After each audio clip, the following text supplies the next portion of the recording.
ظاہری بات ہے ہر حکومت یہ دعویٰ کرے گی کہ اس کی کارکردگی بہت اچھی ہے، اگر وہ عوام کی نظر میں اچھی ہو یا نہ ہو، حکومت اپنے اسی کانفیڈنس کا اظہار کرتی ہے۔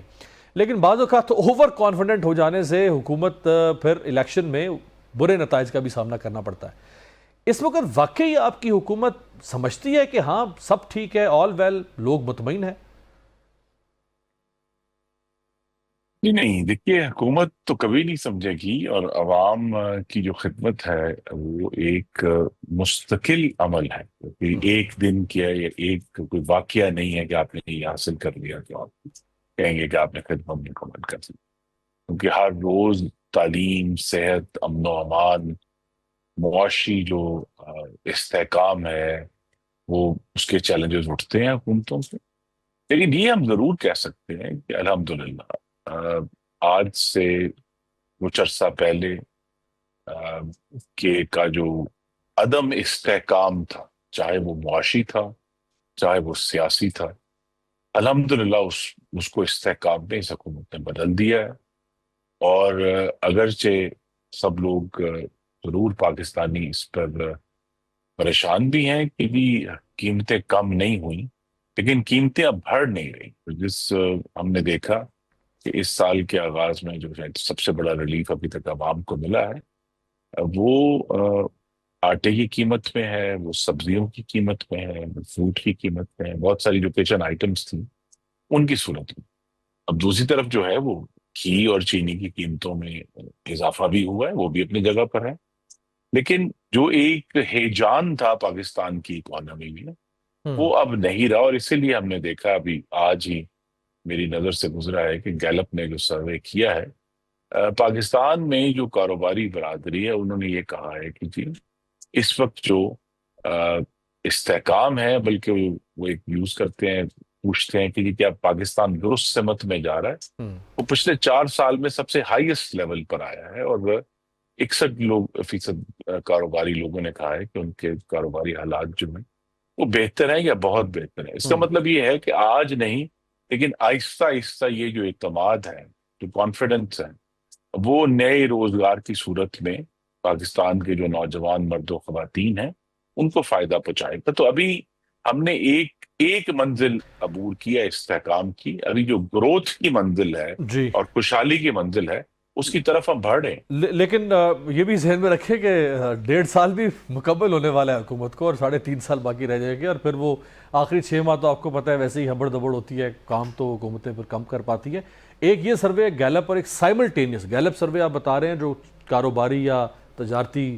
برادری جو ہے اس کا کانفیڈنس کے بارے میں ان کی کانفیڈنس، ایک سائملٹینیسلی ریپبلک پالیسی ایک تھنک ٹینک ہے، ان کا ایک سروے سامنے آیا ہے جو کہ لاہور میں ووٹنگ پیٹرن کے بارے میں ہے۔ انہوں نے لاہور کے عوام کی جو رائے لی ہے اس میں وہ کہہ رہے ہیں کہ 51% لوگ جو ہیں وہ P T I, 16% P M L N which is 3 times difference at least, اور پیپلز پارٹی جو آپ کی اتحادی ہے وہ چوتھے نمبر پر ہے وتھ 3%، تیسرے نمبر پر ٹی ایل پی ہے وتھ 5%۔ چلیں ہم کہہ لیں کہ اگر انہوں نے پی ٹی آئی کے لیے کوئی ایگزیجریٹ ہو گیا ہوگا یا آپ کو بہت ڈاؤن گریڈ کر دیا ہوگا تو 5 10 15% کا اگر آپ فرق بھی ڈال دیں، ایون دین فرق بہت زیادہ ہوگا خرم صاحب۔ جی، سرویز کی اپنی حیثیت ہے، اور اس کو ہمیں کہنا چاہیے کہ ذہن میں رکھنا چاہیے، لیکن جو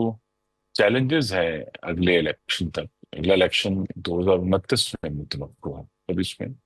4 سال سے کم کا عرصہ ہے رہ گیا، تو شہباز شریف صاحب تو پوری کوشش جاری رکھے ہوئے ہیں کہ ہم اپنے جو اہداف ہیں، میری نظر میں بڑا اگر کوئی ہدف ہے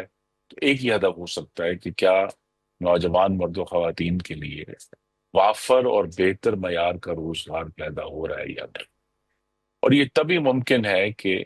اسٹیبلٹی آئے گی تو انویسٹمنٹ ہوگی، اور انویسٹمنٹ سے روزگار پیدا ہو، یہ سائیکل ہے۔ ابھی ہم جس طرح میں نے کہا یہ کاروباری برادری کا سروے اس لیے اہم، یہ نہیں کہ جی کاروباری برادری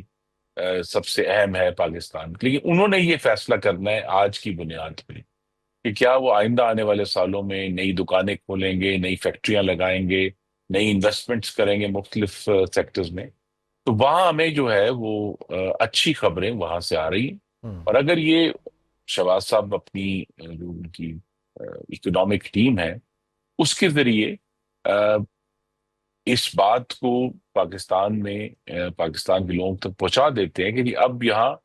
استحکام ہے، یہاں اگر ابھی آپ کو معلوم ہے کہ پاکستان کا جو فورن اکاؤنٹ ہے سارا، جس کی وجہ سے سب سے زیادہ ہیجان پیدا ہوتا تھا، الحمدللہ بالکل سٹیبل ہے، اور کرنٹ اکاؤنٹ جو ڈیفیسٹ ہوتا تھا اس وقت سرپلس میں ہے۔ ہم، تو اس لیے جو ہے وہ ہم آنے والے سالوں میں، ایز آف ٹوڈے جب ہم اگست 2025 میں بات کر رہے ہیں، تو موجودہ جو مالی سال ہے اس میں اشاریے بہت اچھے ہیں، اور ان اشاریوں کو پاکستان کی عوام کی فلاح میں تبدیل کرنا ایک چیلنج ہے۔ یہاں میں یہ بھی کہوں گا کہ یہ چیلنج صرف وفاقی حکومت کا نہیں ہے، یہ چاروں صوبائی حکومتوں کا بھی ہے، ہم، کیونکہ تعلیم، صحت، امن و امان، انفراسٹرکچر، دوسری جو ڈیولپمنٹ ہے بہت ساری، وہ صوبائی حکومتوں نے ڈیلیور کرنی ہے۔ وہاں بھی اتنا ہی بڑا گورننس کا چیلنج ہے، اور ادھر میں یہ کہہ سکتا ہوں جی بڑے عاجزی سے کہ الحمدللہ مریم نواز صاحبہ کی جو حکومت ہے پنجاب میں، اس نے پنجاب کے عوام کو ڈیلیور کرنا شروع کر دیا ہے، اور اس کا ابھی ہمیں نتائج بھی نظر آ رہا ہے۔